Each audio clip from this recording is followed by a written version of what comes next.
Hey, welcome back to Score on Business. And our next guest is Jim Brown, who is the State Director of Tennessee for the National Federation of Independent Businesses.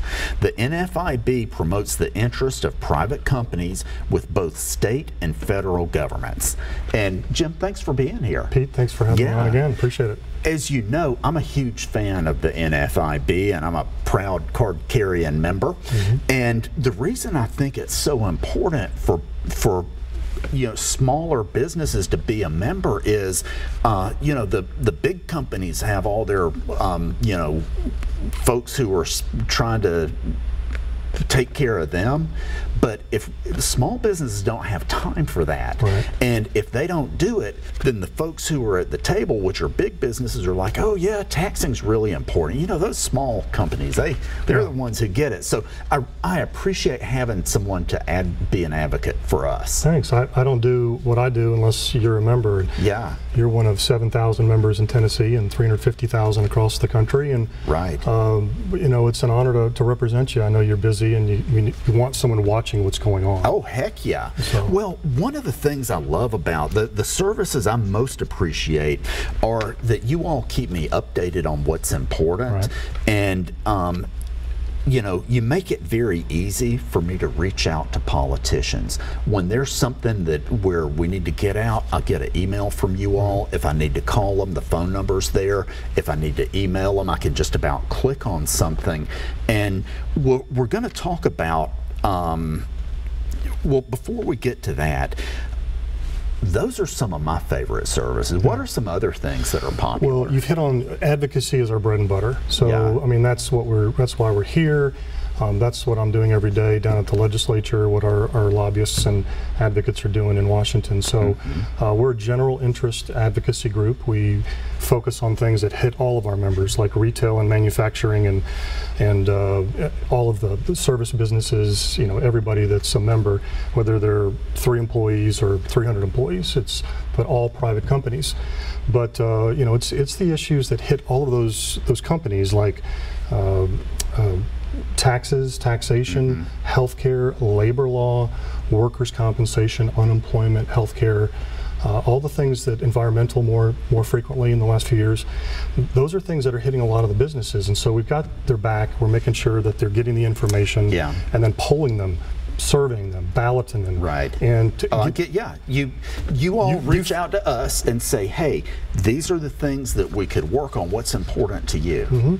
And I know you filled out some of those surveys, and that has a huge impact when I go to see a legislator or the governor's staff and say, this is where they are on healthcare reform or gas tax or whatever. And they listen because they know it's been more of a Greek democracy and not someone deciding in a boardroom that's maybe more big donors deciding this is what we need to do. So it's more pure democracy as far as how we engage our members. Yeah, and that's something that I really appreciate. Let's see. We'll spend a lot of time after the break talking about the roads. But you did ask what else we do, and so our mission is to promote and protect the rights of our members to own, operate, and grow their businesses. And so everything that we do really we do have a member benefits like an ARP and discounts and that type of thing that helps, really covers your dues, if not more in many instances. But NFIB also has the Small Business Legal Center. We're very active in federal and state courts protecting the interest of small business. We have the Research Foundation, which the Small Business Economic Trends Report comes out monthly. A huge guide for just the sentiment, the data of where small business is, what they're thinking, inventory, hiring, confidence levels. There's an uncertainty index that we've rolled out recently. So those are things that support when we're communicating not just to the legislators but to the broader public that we're the voice of small business. And you can find all that on NFIB.com. So that's just a snapshot of what we do. Well, and this is one of those, this is my opinions, certainly not the TV stations. In my years as an entrepreneur, I know that government wants us to create jobs, but they are often are doing actions that make it very difficult. And I don't know that it's on purpose, but I like having you all be able to go and help them understand.